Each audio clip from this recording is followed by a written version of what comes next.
კარგი. რაც შეეხება მერდოქს, თქვენ ბრძანეთ ასეთი ფრაზა, რომ იმ პროპაგანდამ, რომ იმედი რუსეთს ემსახურება, პრორუსული არხია და ასე შემდეგ, მერდოქზეც იმუშავა ამან და გავიდაო. უფრო მეტი რო გითხრათ, რა იმუშავა, რა მიმუშავა, რატო წავიდა მერდოკი, რომელიც გარკვეული დაცვა იყო ხო ყველასთვის. და ბერს იბრძოდა სიმართლისთვის თავიდან. ძალიან რთული ისტორიაა და ამიტომ ესე მარტივად ახსნა გამიჭირდება, რაღაც ძალიან ბევრი სხვა ნიუანსი უნდა მოვყვე. მერდოკი იბრძოდა, მერდოკის ხალხი იბრძოდა, მერდოქს ყავდა ძალიან ახლო ადამიანი, რომელიც მეგონი მეორე ადამიანი იყო იმ ორგანიზაციაში, მარტი პამპადორი, რომელიც ძალიან აქტიურად იბრძოდა. ანუ საქართველოს უამრავ სატარებდა ამხელა თანამდებობის ადამიანისთვის, მაგრამ რაღაცა პატარა ტელევიზიაში 10% ჰქონდათ, მაგრამ ამის გამო, რა თქმა უნდა, ეს არ ხდებოდა, ეს ხდებოდა იმის გამო, რომ ბადრი ბადრიკაშვილი იყო და ბადრისთან მარტეს კიდე რაღაც თავის ურთიერთობები ჰქონდა და ამიტომ მარტე პამპადორი და კიდე ერთი ადამიანი იყო მის გარშემო, რომელიც მისი მთარგმნელი იყო, მაგრამ ასევე სულ მონაწილეობდა ვლადიმერ ვორონოვი, ინგლისის მოქალაქე იყო, რომელიც ესენი სულ აქ იყვნენ, ამდენს გამო ძალიან დამეხმარდა მე რა თქმა უნდა მარტე პამპადორი, რომ შედიოდა ამერიკის საელჩოში, სხვანაირად იღებდნენ მას, იმიტომ რომ მერდოკის მარჯვენა ხელი იყო ფაქტობრივად ნიუზკორპის ერთ-ერთი მთავარი ადამიანი ნიუზკორპში.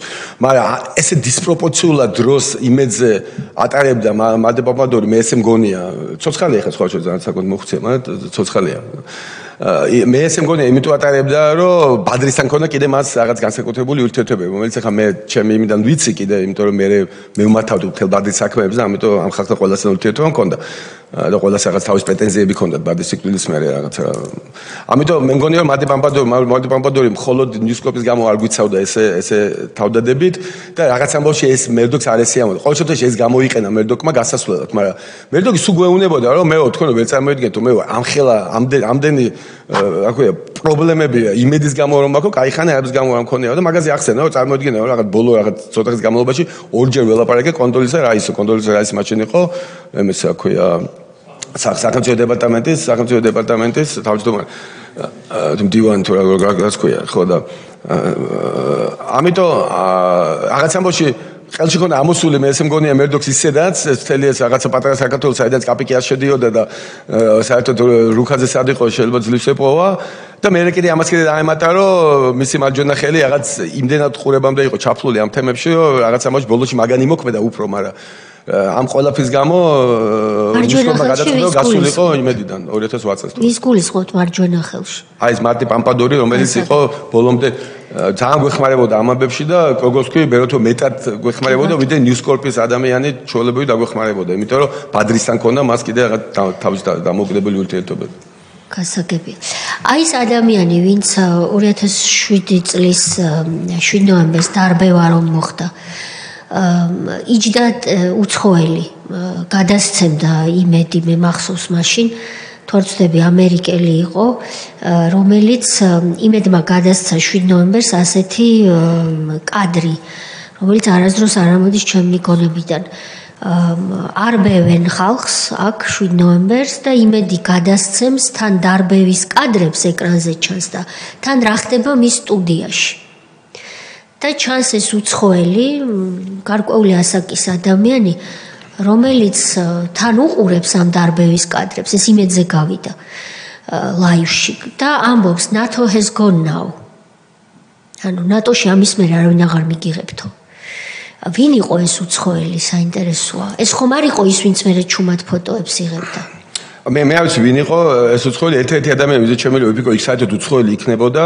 ეს იყო ლუის რობერტსონი რომელიც იყო გენერალური დირექტორი და რომელიც მე ფოტოებს იღებდა ამიტომ აი ეს არ ვიცი მე ეს დეტალი მე არ ვიცი და ამიტომ ვერ ვიტყვი ლუის რობერტსონი იყო თუ არა მაგრამ იყო გენერალური დირექტორი რომელიც ნიუზკორპმა გამოაგზავნა იყო ნიუზკორპის ჩამოყვანილი გენერალური დირექტორი რომელიც მართავდა იმედს იმ დროს ბოლო კითხვა და შემდეგ სხვებს დაუთმობ სიტყვას ეს ეხება გიორგი თარგამაძეს მე როგორც საზოგადოების ერთ-ერთ რიგით წევრს მაქვს მასზე ასეთი შთაბეჭდილება რომ მან უღალატა ბადრი პატარკაციშვილს და რომ ეს არის არ მომერიდება ამ სიტყვისთვის გამყიდველი მე მაქვს უფლება მქონდეს მასზე ჩემი აზრი როგორც მას აქვს უფლება ჰქონდეს ჩემზე აზრი თუმცა ფაქტებზე დაფუძნებული უნდა იყოს ეს აზრი რომ ვინმე სერიოზულად აღიქვას და განსაკუთრებით იმ ახალგაზრდებმა ვინც აქ ესწრებიან და გვისმენენ.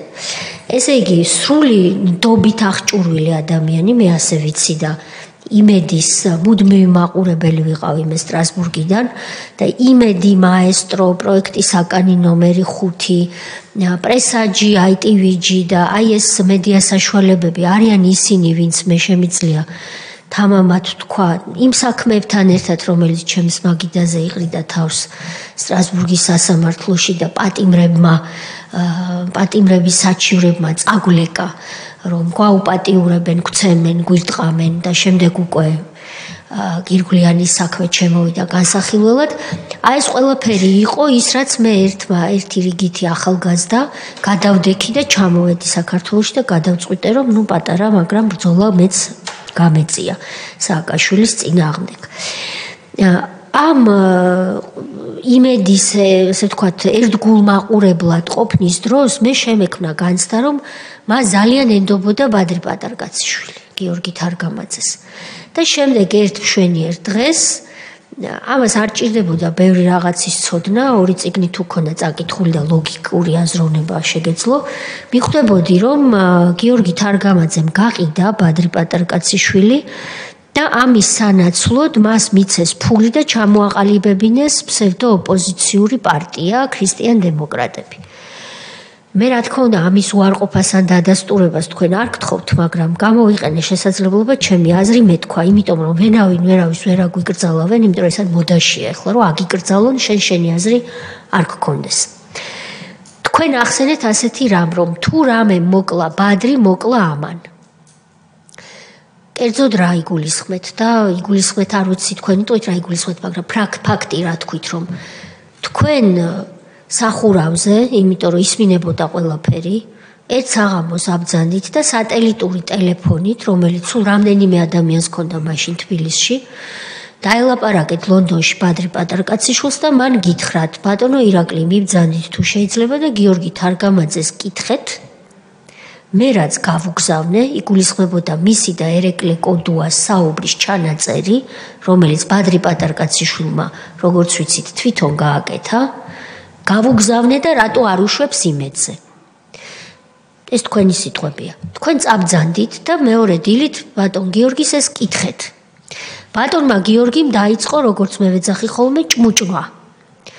და ყანღალი და ყოყმანი რომ გაუშვას თუ არ გაუშვას ეს კარგია თუ არა ბადრისთვის და ასე შემდეგ და გითხრათ რომ ეხლა არ მცალია და საღამოს დამიბრუნდი და ერთად ვუყუროთ და შევაფასოთ ღირს თუ არა ამის გაშვება.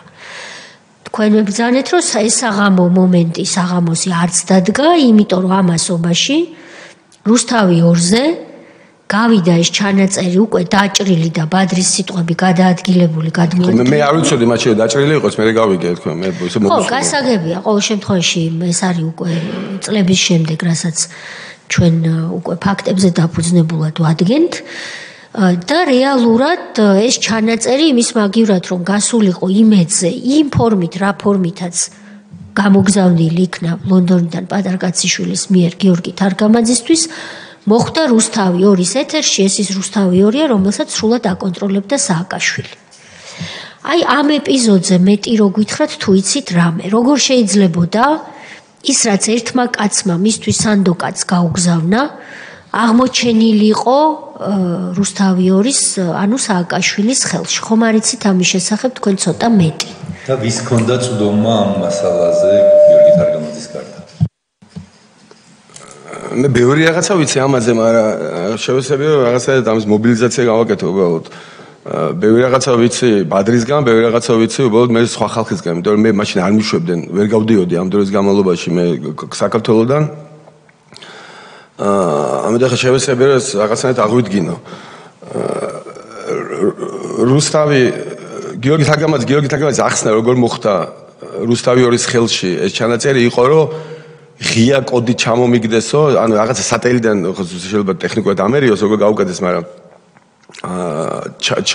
ჩაუგდეს იმედს სატელიტიდან ეს ჩანაწერი და ღია კოდი ჩამიგდეს და მე ეთყობა როცა კოდი გადმომცესო ღია კოდი თუ როცა კოდი გადმომცეს ღიად გადმომცესო და ეს ეთყობა ეს კოდი მოისმინეს და ესე წაიღეს ესე წაიღეს ჩანაწერიო. ანუ ფაქტობრივად მე რო ჩამიგდეს იმათაც წაიღეს. ეს ხო ის ახსნა რომელიც გიორგი მისცა. თუმცა ახსნა იმის ამდენი დღე ატო არ უშვებდა, როგორც ვთქვით, იყო სხვა რაღაცა რომ აქვეა მოდი შენს დამეთახმები არ უნდა გაუშვაო, მაგრამ მე ჩანაწერი რაც არ მინახე. მე რო ჩანაწერი მოვისმინე, მეგონა ეს იყო ჩანაწერი. ახო ჩვენ მოგვიყოს რომ ეს იყო კოდუამ ჩაწერა. მე ბადრის დაცვასთან მაგ ბევრჯერ ნალაპარაკები თვითონ ბადრისთან რომ კოდუა როგორ გაჩხრიკეს შესულამდე რომ შანსი არ იყო, იქ ყველაფერი გაუჩხრიკეს და რამე ჩამწერი აპარატურა შეეტანა ბადრისთან, ეს იყო ბადრის მიერ გაკეთებული ჩანაწერი, რომელიც არსებობდა მხოლოდ ბადრის ხელში. ამიტომ ეს ყოველ შემთხვევაში ეს არის რაც ბადრი მითხრა და რაც ბადრის დაცვა მითხრა. ხა მე ამის ვეცუებს ვერ ვიტყვი. და გიორგი თაგემაის ახსნა იყო რომ როცა მას ჩამოუტვირთეს ასევე სხვებმა მოხსნა მოკლედ თავრობამ და მე მისა რუსთავიოზე ეს ამდენიმე დღეში გადაამონტაჟეს გადმოჭრეს და მე ანახეს თუ ეს ასე ვთქვათ გადაიჭირა ასე ვთქვათ წაიღო არ გაავრცელა ფაქტია მანამ სანამ თქვენ არ შეახსენეთ თარგამაძეს რომ რატო არ უშვა ეს იყო ხო და მე ჩემმა შეხსენებამაც არ უშველა მაინც არ გაუცელებია ამიტომ მე პირველი რეაქცია ჩემი იყო რომ მე ძალიან ნერვებზე მოვიშალე მოვისმინე ეს რომ მე ხა კოდუამ თქვა რომ მე ჩავწერე რაღაცა მოგვასმეინეს ეხლა პროფესიონალურად გაკეთებული იყო და მე თან ჩვენ წარმოგიდგენთ სტრესის ქვეშ ვიყავით, აგერ ჩემ შვილს სკოლაში დაძდედა ორი მანქანა ჩაბნელებული შუშებით, რაღაც მე-10 კლასელს. ამ სტრესში კიდე ესეც სიგიჟე რომ გამოვაგდო. ბადრი მე გავადი ეს ტელეფონი ისე ავიღე და ავუეკე და ძალიან ვიჩხუბე ბადრისთან, რომ მეთქი ჩვენ აქ თავს ვიკლავთ, ესე მდგომარეობაში და ესეც სიგიჟე როგორ გააკეთე. რას ლაპარაკობდი, მაშინ თქვა, რას ლაპარაკობდი, ესო არაფერიოს, ეს არაფერი ის არ არის, რაც მე გაუგზავნეო. ეს ხო ბადრი მე თქვა, მე როგორც კი შენ ეხლა ვიღარ მოგცემსო მაგრამ მეო შენ განახებ რომ ეს საერთოდ არ იყო მე ამას როგორ გავაკეთებდიო და როგორ იმას ვიზამდიო ესო არ არის აი ყველაფერი მოჭილი ჩემი სიტყვები არ არის და ძეთლაპარი ქონდა ბადრისთან ამის მერე ბადრის და გიორგი თაგებაძის არანაირი შეხება არ ქონია და ხელი გულით ბოდიშ გული ხელით ეჭირაო და ამან მოკლაო რას გულის აი ამ დღის მერე ანუ ფაქტობრივად ჩვენ დავიბრუნეთ 18 დეკემბერს იმედი და ძალიან მოკლე ხანში ამ ჩანაწერის გამოსვლისთანავე გადადგა იმედის ნიუსი. ანუ იმედის ნიუსმა გააკეთა განცხადება, გიორგი თაგებაძე მისმა გუნდმა გააკეთეს განცხადება, რომ ეს ამ საშინელების მოსმენის მერე მათ არ აქვს მორალური ჩემი სიტყვები არ არის, მათ სიტყვები განცხადება არსებობს სადღაც. რომ მათ არ აქვს მორალური უფლება და პროფესიონალური და ასე შემდეგ, რომ იმუშაონ იმედზე და იმედი ამით დაიხურა. და მერე ინგა გრიგოლია ამის მერე იმედი ჩვენ აღარ შესულვართ 2012 წლამდე. კი და ამის მერე ინგა გრიგოლია ამასაც ჩავწერთ დასკვნაში, იმიტომ რომ არსებობს ამაზე დოკუმენტები, ბევრი ფული გადაუხადეს და სასწავლებლად გაუშვა. ესენი მე არაფერი არ ვიცი, მაგრამ ინგა გრიგოლია ყოველ შემთხვევაში და ბევრი ეს ხალხით ჩვენთან ერთად დადიოდნენ საელჩოებს რაღაცებს დავდიოდ ინგა იქ მონაწილეობდა ყოველთვის. ამიტომ მაგას მე ამოხდა ვერ გეტყვით, იმიტომ რომ მე ესეთი ეჭვი მაქვს, იყო ერთი დარტყმა ჩვენზე 7 ნოემბერს, რომელიც არ იმუშავა და რეალურად ფუნდამენტურად არ იმუშავა, იმიტომ რომ დასავლეთი ჩაერია, ხა ჩვენ აქ ჩვენით ვერ მივახცევდით. ჩვენ ძალიან დაგვეხმარა ეს ჩვენი ლობიზმი, რომ ჩვენ ფული დავხარჯეთ დასავლეთში და რაღაცას მივახცევდით იმას, რომ ელჩები ვიღაცები აღეგზნენ მერდოკი იყო ჩარეული, რა თქმა უნდა, ძალიან დიდი ძალა იყო და ამიტომ ფუნდამენტალურად ჩვენ მივახცევდით იმას, რომ 18 დეკემბერს იმედი მაინც დავიბრუნეთ. კი ბატონო ირაკლი, ბოდიშ გაწყვეტინებთ. თქვენ თვლით თუ არა, თუნდაც რაღაცა მაღალი ალბათობით რომ ბადრი პატარკაციშვილს ჟურნალისტმა ორი გვარი ვახსენე, მაგრამ თარგამაძეა მაინც აქ წამყვანი, მან უღალატა. მაქვს უფლება ამას ფიქრობ. ეხლა მე რაც მოყვები არის ფაქტები და ეხლა დაანჩენი არის უბრალოდ ამ ფაქტების როგორ შეფასებას გამოდაცემ ეხლა გიორგი აქ იყოს რაღაც თავის ახსნა ექნებოდა. მე ვიცი რომ ბადრის გიორგისთან არანაირი კონტაქტი არ ქონია ამის მერე ბადრი ყოველ შემთხვევაში არ თვლიდა მას ახლობელ ადამიანად ბატონი გიორგი სხვათა შორის ჯერჯერობით თავს არიდებს კომისიასთან კონტაქტს და ალბათ თუ გვისმენს გაყურსული და ყურადღებით კეთილსინებებს მობრძანდება თვითონ გასცემს ამ ჩემს მისდამი შეფასებას პასუხს. ფაქტებისთვის მადლობა, იმიტომ რომ ეს დაამნიშნულოვანი ფაქტებია. ბადრი გამოეთიშა ცხოვრებას, ბადრი მე ამოვწურე და დიახ, ბატონი ალუდა, ბატონი სოზარი, ბატონი თენგიზი, ბატონი ილია. მოგესალმებით, ბატონო ირაკლი. ძალიან დიდი მადლობა მინდა გითხრათ იმისთვის, რაც ჩვენმა საზოგადოებამ დარწმუნებული ვარ იცის, თუმცა კიდევ ერთხელ შევახსენოთ, რომ ეს ყველაფერი არამც თუ რისკის, არამედ რეალურად მართლაც ესე ძალიან ხელჩართულ ჯგუფში ხდებოდა და ბუნებრივია ის კადრები ჩვენ ყველას კარგად გვაქვს ნანახი თბილისის ცენტრში, გულში, ძველი თბილისში თქვენი ავტომობილის აფეთქების კადრები ძნელად წარმომიდგენია ეხლა მაგალითად ვინმე გამოვიდეს და ოპონენტებს არ დავარქმევ ესენი უტიფრები არიან ამის შეფასების უფლებას ცხადია რომ აქვს და ასევე ობიექტურ გარემოებაზე დაყრდნობით რომ რომელიმეს აი ვინმეს როგორ წარმოგიდგენია ეხლა დაუშვათ ასეთი რამ რომ რომელიმეს მანქანა სადმე აფეთქდეს ხო წარმოგიდგენიათ როგორ ხდება ეს და თან მეორე დღეს როდესაც ასეთი მაღალი თანამდებობის პირი და ესეც საზოგადოებამ რო იცოდეს აქ რას თქვენ ბრძანეთ და ესეც დადასტურებული არის უკვე არაერთხელ და სხვათა შორის ამაზე სასამართლო გადაწყვეტილებები არსებობს მე ინტერვიუ მივეცე თავი რომ დამეცვა და ამიტომ არსებობს გაზეთი მაქვს მე სადაც ეს მეორე იმავე დღეს მე ამას ყვები ყველაფერს მოუყევი წინა შეხვედრაზეც ყველაფერზე მოუყევი კეზერაშვილთან თავის დაცვის მიზნით მე იყო მაშინ რაღაც 1-2 გაზეთი რომელსაც ასევე სურტყავდნენ და ეს არსებობს გაზეთიც იყო ჩემი ინტერვიუ რომ იმავე დღეს მოუყევი აფეთქების დღეს დიახ ნუ გარდა იმისა რომ მაღალი თანამდებობის პირი იყო და ეს ნუ გაუგონარი ამბავი არის და ცხადი არის რომ ასეთ მაღალი თანამდებობის პირი რამის გეუბნება ეს ფაქტიურად მოქმედებაში მოყვანას ნიშნავს და გულისხმობს, მაგრამ გარდა ამისა საზოგადოებამ კარგად იცის, რომ არსებობდნენ პირები და მათ შორის იყო თქვენს მიერ ნახსენები ეს ბატონი, რომლის მიმართ არაერთი განაჩენი არსებობს, ბატონი კეზერაშვილი, რომელიც შედიოდა იმ პირთა წრეში, რომლებსაც ასე ვთქვათ იმ ვიწრო ჯგუფში, რომელიც გეგმავდა თუ გადაწყვეტილებას იღებდა თუ აღასრულებდა შემდეგ ასეთ დანაშაულებრივ ქმედებას და ერთ-ერთი მათ შორის უგულავა, რომელსაც შეიძლება პირდაპირ თანამდებობა არ ეკავა ისეთი, რომელიც თუნდაც რაიმე ძალოვანი უწყების პირველი პირი იყო, თუმცა როგორც თქვენ ბრძანეთ, ესე ცნობილი არის, რომ პირდაპირ იყვნენ ასე ვთქვათ ჩართულები ასეთ ქმედებაში.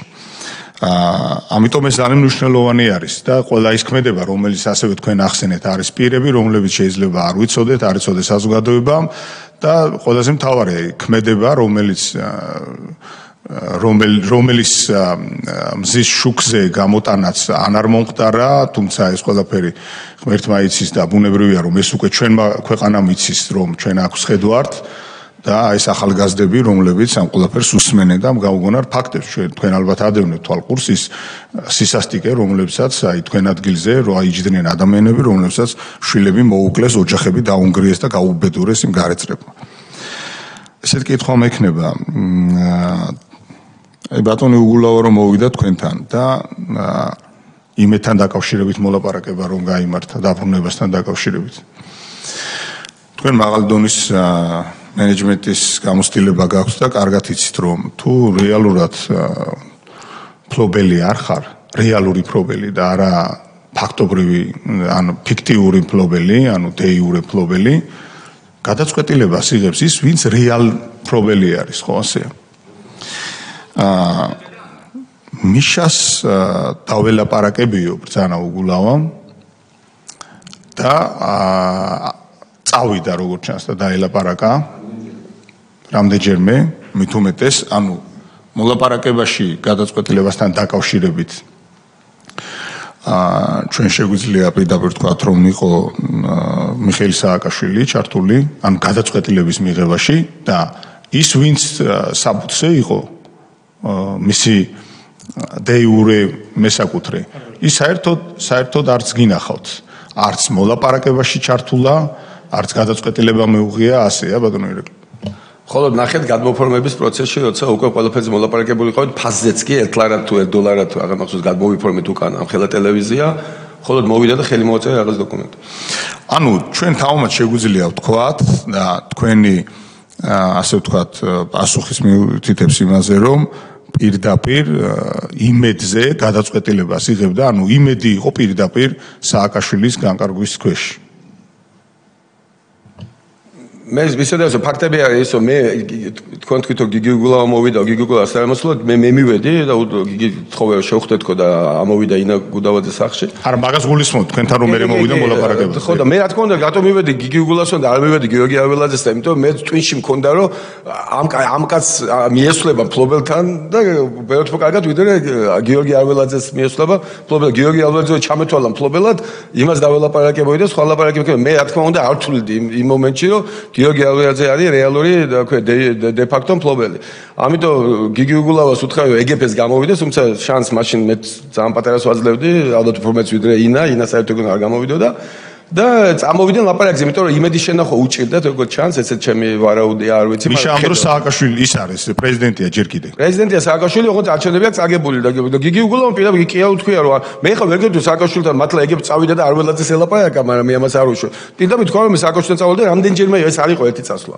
ჩვენ სადღაც არ ვიცი ხა ზუსტად, ალბათ არ ვიცი. თქვა 12 საათზე თუ იყო პირველი შეხვედრა, ღამის 2 საათზე მოხდა ბოლო შეხვედრა, როცა გითხეთ რომ დილას მიდით და შედით იმედში და დილას უკვე იმედში შევედი და არველაძე დახვდა იმედში არ იქნებაც კადრები ხელი ჩავამართო მე, ხელი ჩამოვართო ქალბატონინა და ჩვენ შევედი და ტაშის ყრა ატყდა იმედში და ესეთი ის იყო უკვე. დიდი მადლობა. მაგრამ მოლაპარაკება მიდიოდა გიგი გულავასთან და მე რაც ვიცი გიგი გულავასგან მიხეილ სააკაშვილთან. რეალურ მესაკუთრესთან ზეწოლის ქვეშ მოხდითო ახსენეთ თქვენ ესეთი ფრაზა ეს ეხებოდა სანდრო გირგვლიანის მოკვლას და ამასთან დაკავშირებით თქვენ მრავლობითში ისაუბრეთ ანუ ყველანი გასაგებია ესეც რომ ასე ვთქვათ გავამარტივოთ რომ მათ ხელთ არსებული თუ კი რაიმე საშუალება იქნებოდა ეს რაიმე ფორმის ვისაც გავლენა შეიძლებოდა ამ პროცესებზე ქონოდა თქვენი ყავით ბატონი ბადრი იყო თუ სხვა პირი ვისაც გავლენა შეიძლებოდა ქონოდა რომ რაიმე ფორმით დაებლოკათ ეს ამაზე მოხდებოდა ამასთან დაკავშირებით რაიმე კიდევ უფრო მეტი დეტალურად რომ ან კონკრეტულად რომ გითხრათ მაგალითად აი პირადად თქვენთან ვინ იყო ის პირი ვინც ცდილობდა პირდაპირ ან არაპირდაპირ ვინც ითხოვდა რომ დაბლოკილიყო ეს საკითხი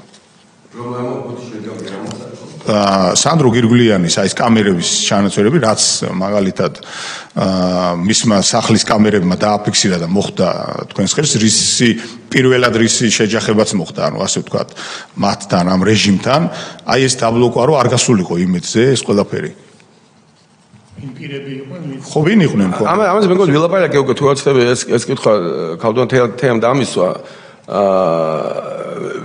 მე როგორც მახსოვს კიდევ ერთხელ ეს იყო 20 წლის წინ და ეს იყო აი ესეთი ხო წარმოგიდგენთ ეს ხდებოდა რამდენიმე დღის განმავლობაში და რამდენიმე დღის განმავლობაში ვიჯექით ბადრისთან მივდიოდი და ხან გავიგებდი რომ ბადრეს ამან დაურეკა ხან იმან და ამიტომ ეს ყველაფერი ხა აბნეული მაქვს თავში მაგრამ მე ნამდვილად მახსოვს რომ იყო გიგა ბოკერია იმიტომ რომ გიგა იყო ერთ-ერთი მთავარი ადამიანი ამ თავრობასთან მე ვისგანაც ქონდა ხოლმე შეხება ზურას ჟვანიას გადაცვალების შემდეგ ზურას კარგად ვიცნობდი და ამიტომ გიგა ნამდვილად იყო და ეხლა ზუსტად სხვა ვინ მე ვინ მითხრა ესე არ მახსოვს მაგრამ ვინცაც მოესწრებოდა ჩვენთან ყველა იყო ძალიან მოწადინებულიო ჩვენ ეს არ გვეჩვენებინა იმიტომ რომ ხო აი ვის მოესწრებოდა ბატონო ირაკა ჩემთან რა ვიცი არ მინდა მოესწრებოდათ ალბათ ყველას მოესწრებოდა ხა რაღაცა მოჩვენ მოენდომებინა მაგრამ მოდიოდა ის ხალხი ვისაც რაღაც ურთიერთობა ჰქონდა და ურთიერთობა მქონდა მე უფრო აი ამ სამეგობროსთან გიგა ბოკერიას გარშემო რომლებიც ეს უშუალოდ თქვენთან ჩემთან ბადესთან ყველანი მე წამომდგენიო სააკაშვილს არ ქონოდა და რა იქ ყველა დონეზე ცდილობდნენ ეს არ გასულიყო და როგორც კი ეს გავიდა ამის მერე როგორც კი ჩვენ გაგვიფუჭდა ურთიერთობა ანუ ამის მერე სიტყვაზე ვეც ტენდერი ვერ მოვიგეთ ტენდერს თუ მოვიგებდით სულ ვიმალებოდით ხოლმე ვიღაც უკან და რომ მოვიგებდით გაიგებდნენ გვაგდებდნენ ლიცენზია თუ გჭირდებოდა ბოლჯომს ლიცენზიის გაგზავნება ჭირდებოდა და ვერ გავაგზავნეთ მოგეთ მოხდით საშინელ სიტუაციაში მაგრამ ძალიან მნიშვნელოვანია და ეს არის ალბათ ყველასთვის მნიშვნელოვანი ამაში ყველას მნიშვნელოვანი ისაა რომ სანამ იმედი არ დახურეს რეალურად ფუნდამენტალურად სულს ვერ გვიკეთებდნენ კი შეიძლება ახალი ლიცენზია არ მოეცათ, ახალი რაღაცა ტენდერი ვერ მოიგო და ეს ცუდია. მაგრამ იმედის დახურვამ გამოიწვია და რა თქმა უნდა იმედის დახურვასთან და დახურვის ყველაფერი სხვა, გამოიწვია ეს რომ შეეძლოთ დაკითხვებზე ვეტარებინეთ, ჩემები დაეჭირათ, ეცემათ, ეს ყველაფერი ეს საშინელება ხდება, როცა თავისუფალი სიტყვა ქრება ქვეყანაში. იმიტომ რომ სანამ თავისუფალი სიტყვა ქვეყანაში არსებობს, მთავრობა რაც ეხლა იმის მერე სააკაშვილის მუტაცია ხო არ განუცდია დღამეში, არა? სააკაშვილი იგივე პესესხიანი სააკაშვილი იყო, სანამ იმედი არსებობდა, რაც მერე იყო.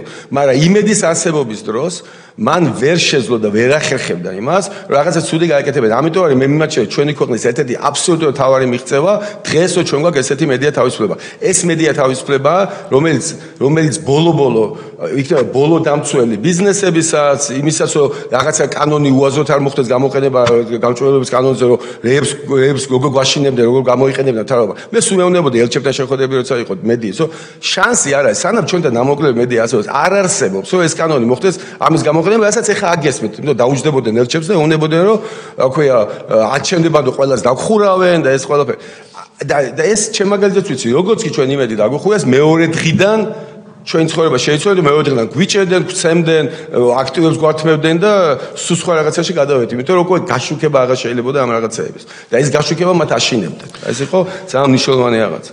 დიახ, მადლობა და ჩვენმა იმ საზოგადოებამ, ვინც ან ასაკით პატარა არის, ან იმ დროს დაბადებული არ იყო, რომ კიდევ ერთხელ შევახსენოთ, შეიძლება ვიღაცის თავში დალექილი არის, რომ იმედი თითქოს სააკაშვილის დროს გაიხსნა, რეალურად იმედი 2003 წლის მარტში გაიხსნა.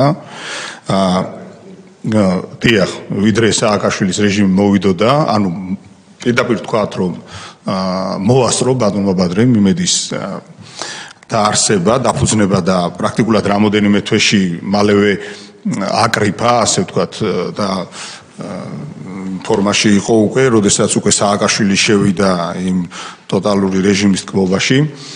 ამიტომ აი მოენდომებინა მაგალითად ბატონ ბადრის ან ვინმე სხვას ოპოზიციურად განწყობილ, კრიტიკულად განწყობილ ადამიანს იმ დროს ტელეკომპანიის გახსნა. ესე მარტივად გახსნიდა, იმიტომ რომ ნახეთ, ამას გავაერთიანებ რამოდენიმე კითხვას თქვენ ბრძანეთ, რომ რკინიგზაში გვიცვლიდნენ. რკინიგზაში გვიცვლიდნენ და თქვენ ახსენეთ, რომ ზიანთან დაკავშირებით დავიწყეთ დავაო, ანუ როგორც კეთილის სინდისიერ ფლობელსო ვერ გავდიოდითო და ანუ ზიანთან დაკავშირებით გავდიოდითო, რომ მოგვეთხოვა ზიანი. და საკმაოდ დიდი ციფრი იყო, თქვენ რას ბრძანეთ. ანუ ნახეთ, რკინიგზა არის სტრატეგიული ობიექტი სახელმწიფოს ხელში. ერთ-ერთი ძალიან მნიშვნელოვანი სტრატეგიული მნიშვნელობის ობიექტი. როდესაც სახელმწიფო მანქანა აი ამ ხალხის საკუთრებას, სახელმწიფოს საკუთრებას და მეტად მნიშვნელოვან საკუთრებას ცulis არ ვაკნინებ, რა თქმა უნდა, არც ერთ კერძო კომპანიას, მეტიც ის ხერხემალი არის ეკონომიკის და ჩვენი ქვეყნის და ნებისმიერი ქვეყნის, მაგრამ კერძო კომპანიაში, ხა ეს ტელეკომპანია არის თუ სხვა რაღაცის ნებისმიერი თუ რა ვიცი, კიდაც კალმების წარმოებელი, კერძო კომპანია და მეტი არაფერი. და ეს კიდე ერთია და ნუ ეხლა ვერ ექნება ეხლა 9 კერძო რკინიგზა კომპანიაში ვერ იქნება. ასეთ დროს, როცა ამაზე მოდის სახელმწიფო. რა პრობლემა არის? ეხლა ფული ქონდათ მათ, პირდაპირ თქვათ. სხვებს აშოვნინებდნენ, აგერ მაგაზე მექნება მე კითხვა. სხვებს აშოვნინებდნენ ამასო და რა პრობლემა იყო, რაც რომ მათ ხელში იყო ყველაფერი. ბიზნესიც, ვის უნდა ეკეთებინა, ვის არ ეკეთებინა, აგერი ტენდერი გაეუქმებინათ, არ გაეუქმებინათ და ასე შემდეგ. და რა პრობლემა იყო, რაც შექმნიდნენ ამ იმას, რა ქვია, კერძო კომპანიას, ტელეკომპანიას, თუნდაც, ხა რკინიგზას ვერ შექმნი ეგრე და ტელეკომპანიას მარტივად შექმნი.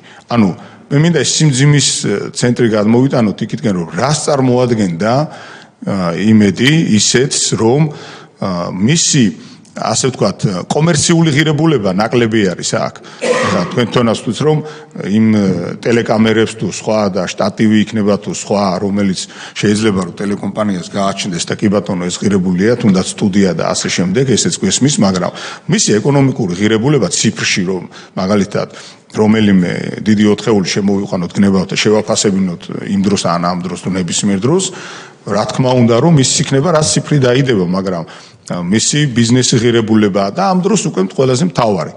მისი მნიშვნელობა რატომაც ის იცვლებოდა რკინიგზაში. აი რა იყო ეს ყველაფერი, ანუ ისკენ მიდიოდა რომ თუნდაც დაუშვათ თქვენ დარწმუნებული ვარ, შეიძლება ერთხელ მაინც გექნებოდათ ნაბიჯელი რომ მოდი გავაკეთოთ კი ბატონო ეს გაუცალოთ მივცვეთ და რა პრობლემა არის მოდი თავიდან გავაკეთოთ იმედი ანუ იმედი თუ სხვა ნებისმიერ სხვა იმედი პლუსი ან რაღაც სხვა რომ კერძო ტელეკომპანია გავაკეთოთ იმიტომ რომ თუ მარტივად იხსნებოდა ეხლა შედარება მინდა გავაკეთო იმიტომ რომ დღეს ძალიან მარტივი არის არაერთ ტელეკომპანიაში ჩემი აზრით ამას ტელეკომპანიები ბევრს ვერ ვეთქვით ამას იმიტომ რომ ის სხვა დანიშნულება აქვს იმას და უბრალოდ იქ სხვა დროს სხვა ხელკეტი აქვს თუ სხვა საშუალება აქვს როგორც დაგირბიეს იმედი და დღეს სხვა რაღაცა ძალიან მარტივად ტყუილს ისე მარტივად ჩახედავენ თვალებში და გეტყვიან როგორც არაფერი და აი თუ ესე მარტივად შეიძლებოდა 27 იყო CNN-ზე თქვა სააკაშვილმა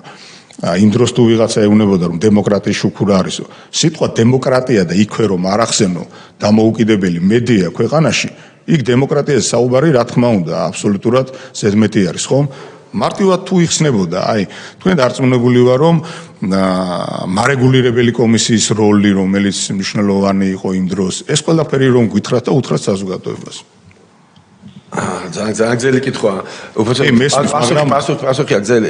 შევეცდები რაღაცნაირად გავამართლო. მაგრამ საინტერესოა. ტელევიზიის ღირებულება დიდი 4 ეულიო შემოსულიყო ტრადიციულად ესე ისქება 0, იმიტომ რომ იმედი ერთ წელი იყო თუ ასები 2 0-ზე გავიყვანს, თუ წამგებიანი იყო.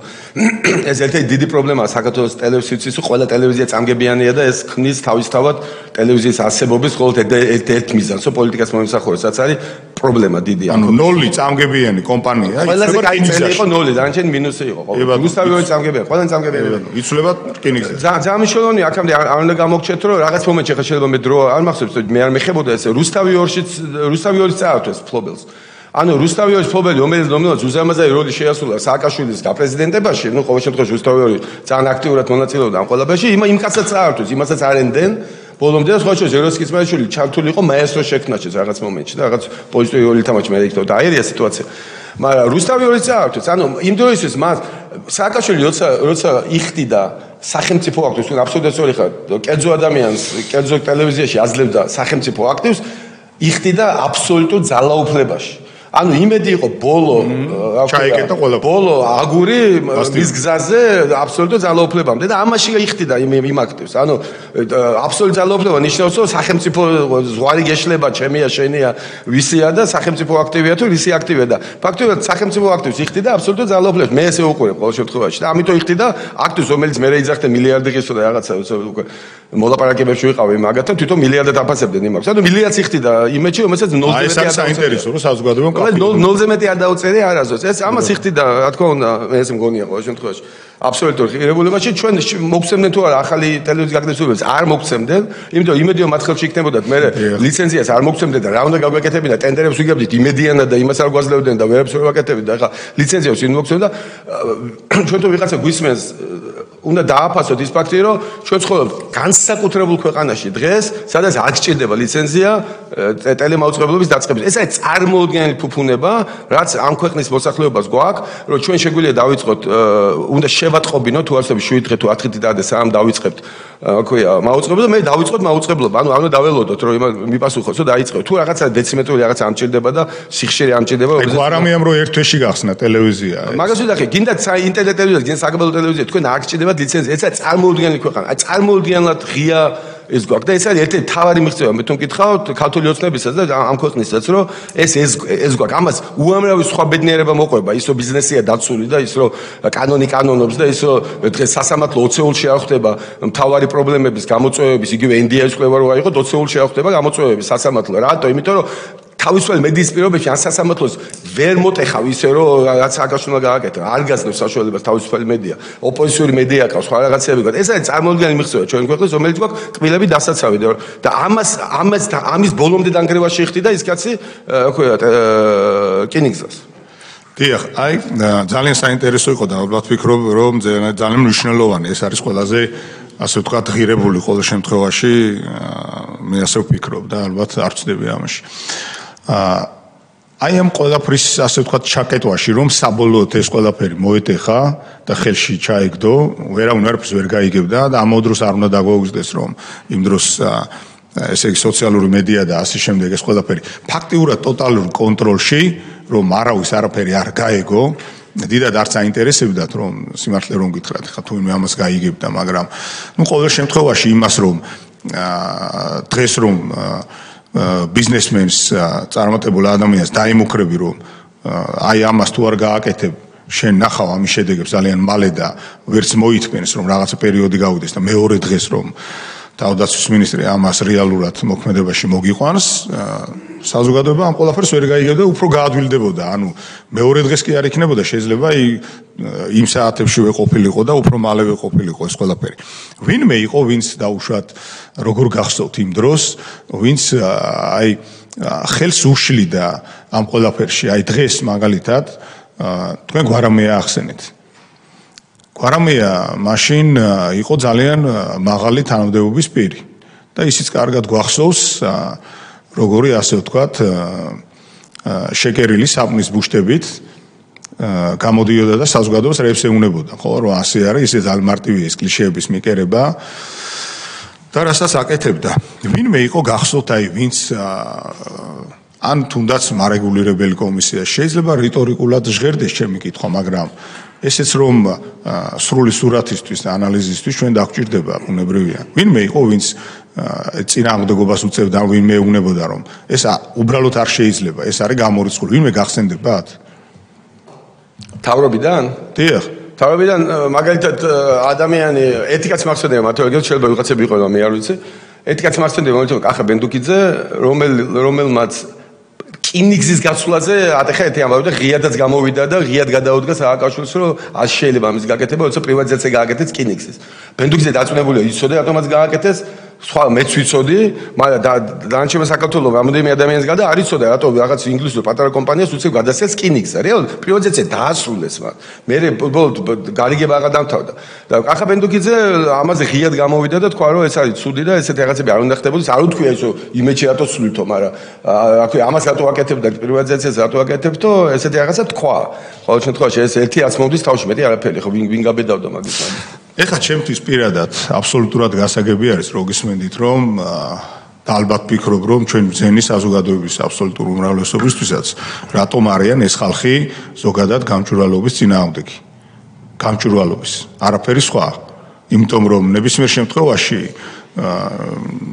უნებრივია შეიძლება სხვადასხვა აზრზე იყვნენ ადამიანები და ეს ნებისმიერ კორპორაციაშიც და ყველგან არის მაგრამ ამას ჭირდება ჯანსაღი ველი რომ ღია თქვენ სასამართლო რო ახსენეთ სასამართლოს იმიტომ ვერ ეს იმიტომ არის რომ მათ დროს არამს თუ მედია იყო დაკეტილი სასამართლოზე უბრალოდ ტელეფონით ამ დროს ადვოკატი ძალიან კარგად ვიცი აი ნაფიცაჯულთა სასამართლო შემოიღეს ორმოხზე იყო და უნდა შეგერჩია ნაფიცაჯულები თქვენ წარმოგიდგენთ ელემენტარული კომპიუტერის გაჯეტის შეტანის უფლება არ ქონდათ როგორ უნდა შეგერჩიათ ხო გესმით და ვიჯექი და 1000 გვარ წვალებაში ვიყავით ეხლა ელემენტარული ტექნოლოგიებისაც ესმის იმან კარგად იცის ხო რომ ბაზაში როგორ უნდა გაარჩიო ეს ტელეფონს ვერ შეიტანდი არამს თუ გადაღებას ამიტომ სადაც არის სიბნელე სადაც არის ჩაკეტილობა და სადაც არის გაუმჭვირვალობა, რა თქმა უნდა, იქ არის ის ყველაფერი, სადაც უკვე აღვირახსნილად ამას ყველაფერს უკაცრავად ამ ტერმინისთვის და შეუბერავდნენ ესე და სადაც არის ღიაობა, სადაც არის გამჭვირვალობა, იქ დღესაც ეწინააღმდეგებიან ეს ადამიანები და ეხლა უკვე აბსოლუტურად ცხადი ხდება ჩემთვის, რატომ იყო ესეთი გაცხოველებული სიტუაცია, ნახევარი ინფორმაციის მიწოდება, დამახინჯებული ინფორმაციის მიწოდება ადამიანებზე, რომ საზოგადოებამ არ გაიგოს. თორე თუ ადამიანმა გაიგოს სრული სურათი და არა დაუჭრელი ინფორმაცია, თვითონ გამოიტანს დასკვნას. და ამის უნარი გააჩნია საზოგადოებას. ერთი ბოლო კითხვა მექნება. იმეთთან დაკავშირებით, როდესაც თქვენ გითხრეს, რომ ეს აღამოს გავიაროთ მე ბატონმა თარგამაძემ, რომელმაც გითხრა და ანუ ამის შემდეგ თქვენ თქვით, რომ მე აღარ მქონია და რუსთავიორზე გავიდა ეს ყველაფერი. თქვენ აი ამ ჯგუფთან ქონიათ რაიმე კონტაქტი, როგორ იცით ეს ამ ბატონ ბადრის თუ ქონიათ რაიმე კონტაქტი და ზოგადად იმიტომ რომ თარგამაძის გუნდთან ასე ვთქვათ, იმედის ჯგუფმა, რომელმაც დატოვა იმედი და გაიწია. იმიტომ რომ ნახეთ, ჩვენ ერთი დღით არ ვცხოვრობთ. არც ერთი პოზიცია ერთი დღით არ არის და ესე ვუყურებთ. მე პირადად და რა თქმა უნდა ამ ქვეყნის ღირსეული ადამიანები ესე ფიქრობენ, რომ ერთი დღით არ ვცხოვრობთ. ხვალ შეიძლება სადღაც შევხვდეთ, ან ჭირში, ლხინში და ამ ქვეყანაში. ხო და ამდენი ხანი გავიდა და არ ქონიათ რაიმე კონტაქტი ან თუნდაც არაფორმალურ სიტუაციაში ან სადღაც რომ რეალურად აი თუნდაც გარკვეული პერიოდის მერე რომ ეს ყველაფერი სწორი იყო, არასწორი იყო, ან სინანული ვინმეს თუ ქონიათ. ესეც იმიტომ გვჭირდება ჩვენ ანალიზისთვის რომ აქ ჩვენ ადამიანებს ხედავთ რომელიც გამოუგნებელი არის ეს რომ რაღაც პერიოდში შეიძლება ადამიანმა სინანული გამოთქვა და რაღაცა არასწორ მხარეს იყო და შემდეგ გაანალიზო ამისგან არავინ არ არის დაცული და დაზღვეული თუნდაც მაგრამ ის რომ შემდეგ უკვე ამ ყველაფერს ანალიზსაც ან უკეთებდი ან ვერ უკეთებდი ეს კიდე ცალკე უბედურებაა რომელიც დასკვნაში ცალკე თავი ექნება და ძალიან მნიშვნელოვანი თავი ექნება და მე მაინტერესებს რომ აი ეს ქვეყანა პატარაა ბოლო-ბოლო და ამ ქვეყანაში ვცხოვრობ და უნდა გავაგრძელოთ ცხოვრება და ამ ადამიანებთან თუ ქონიათ რაიმე კონტაქტი ან სინანული გამოუთქვამთ ან ეს ყველაფერი იმიტომ რომ ამას ყველაფერს როგორც თქვენ ბრძანეთ ძალიან დიდი დარტყმა ჰქონდა ბატონ ბადრის მადლობა ბადრი კაცოს არ ქონია კონტაქტი რამდენიც მე ვიცი არ ქონია არავისთან მე ძალიან გაბრაზებული ვიყავი რაც მოხდა და არ მინდოდა იმედის დახურვა იმედის დახურვის გაწყობილ ბოლო ბადრი მიიღო მე ხო გეუბნები ბადრი ფაქტობრივად ცხოვრებიდან გავიდა მაგ მომენტში და რაღაცა უკვე აი სიკვდილამდე რამდენიმე დღით ადრე დაიწყო შემოbrunება იყო არავის არ ელაპარაკებდა დადიოდა თავის ტყეებში და ეწეოდა სიგარეტს და აჭამდა და ამიტომ არაფერი კონტექსტი არ ქონია და ძალიან გაბრაზებული იყო ამ ყველაფერზე მე მინდოდა იმედის არ დახურვა და ყველას გაყრა იქიდან ვინც იყო ნიუსი ვინც გააკეთა ის განცხადება და იმედის არ დახურვა ეს ხო ჩემი აზრი მაგრამ ბადი ვერ დავითახმე ბადი რაღაც საერთოდ ვეღაც ველაპარაკებოდი წესიერად ამ ყველაფრის მე არაფერი კონტაქტი არ მქონია გიორგი თარგამაძესთან გარდა იმისა რომ რამოდენიმეჯერ ელჩები შეხვედრებს და რაღაცეები სხვა ტელევიზიები რომ მოყავთ ხოლმე და მე დავდივარ იმედიდან იქ ყოფილა აქვია ერთი ორჯერ მყავს ნანახი აი ამ შეხვედრებს დანჩენ მე არაფერი კონტაქტი როგორც ოპოზიციონერი ვითომ ოპოზიციონერი როგორც ფორმულის წარმომადგენელი ეხ ბოლო მომენტს ყვებით ეხა აი ბოლო დროს ყვებით იმის მე ამ ქონია საერთოდ კი ბატონო ბატონი თენგიზი სამწუხაროდ გავიდა მას ქონდა შეკითხვა მაგრამ ბატონ ილიას დაუთმოთ სიტყვა და შემდეგ ბატონი სოზარი დიდი მადლობა ბატონო ირაკლი მობრძანებისთვის თქვენი დროისთვის ძალიან მნიშვნელოვანი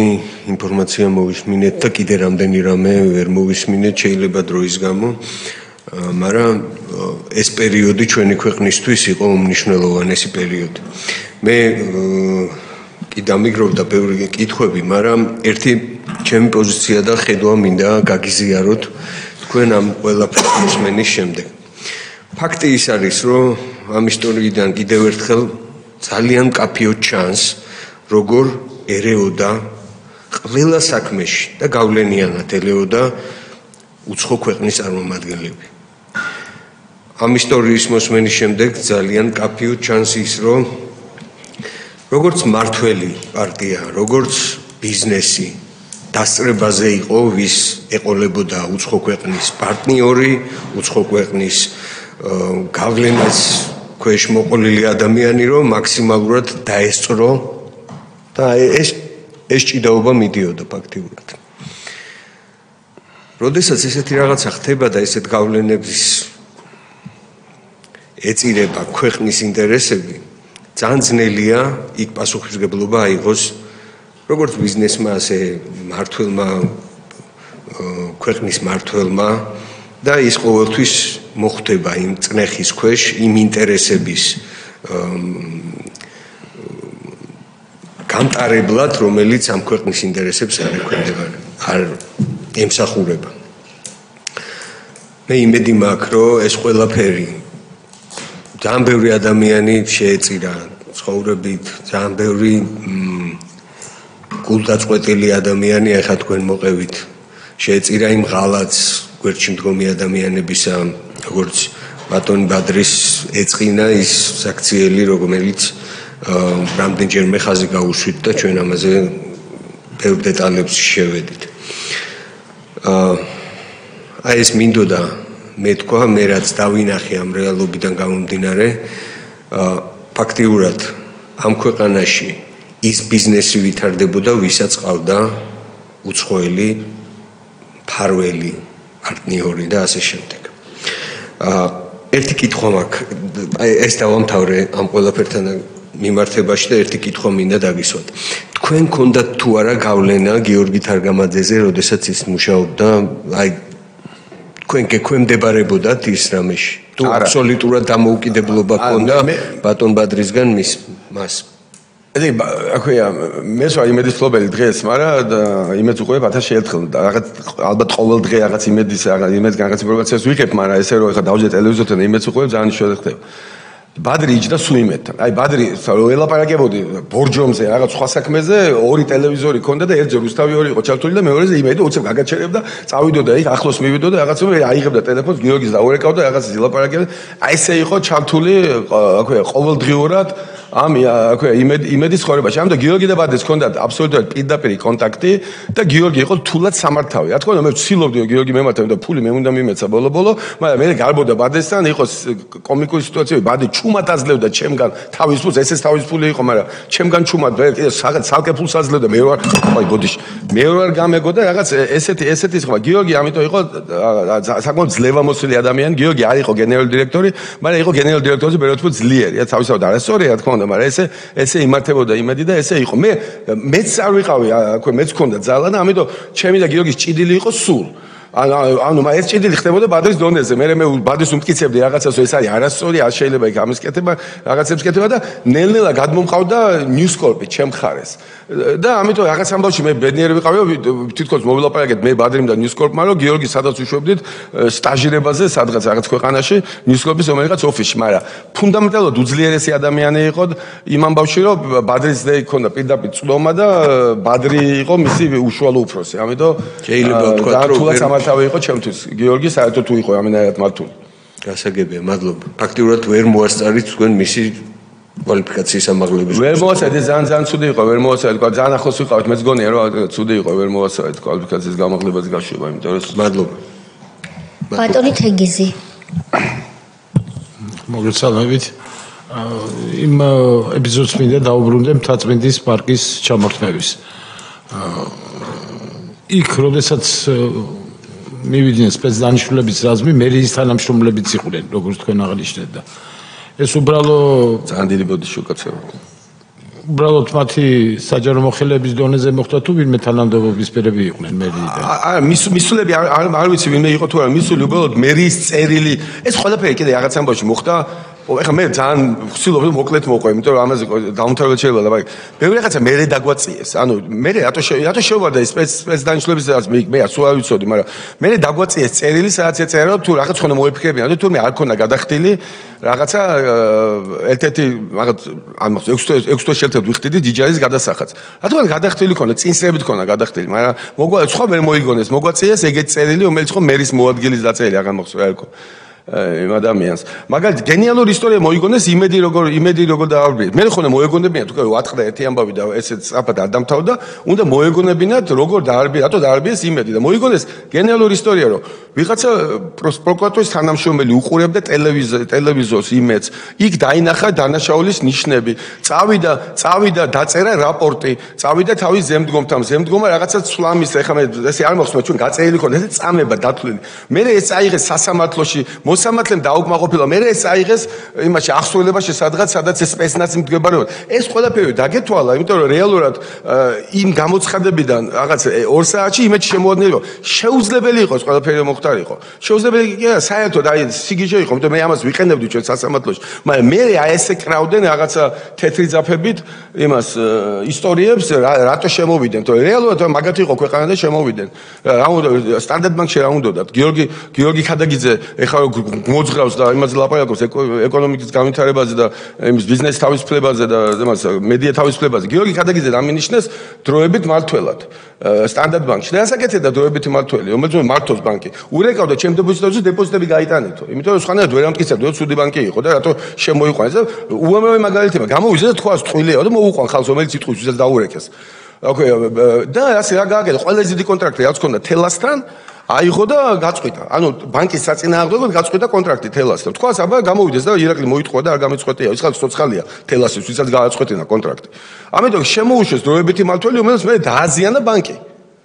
ესე იმართებოდა ყველაფერი, ეს არაფერი არ იყო ეს. ეხლა დღეს არის დღევანდელი გადმოსახედენი, ეხლა სიგიჟე. დღეს ნათია თუნავა ვიღაცა შეუშვას, ტყვილა არაფრის გამო ელდილას გაიღუწოს ბანკმა და ნათია თუნავას ადამიანი დახტოს, რომელიც მე დეპოზიტებს დაურეკავსო, დეპოზიტები გაიტანეთო, ბანკი დაანგრიოს. ეხლა ხო სიგიჟეა, დღეს ხო ვერ წარმოიდგენ ამას. ეს იყო, ესე იმართებოდა ყველაფერი, ნორმა იყო ეს. მე კი გამიკვირდა ეხლა რა ქვია ეს როგორ მოხდა თქო. ბატონი სოზარი. დიდი მადლობა, როდ მთელი დღე კი არა, რამდენიმე დღე რო ვიყოთ, ვერ ამოუწურავთ იმდენი თემა, იმდენ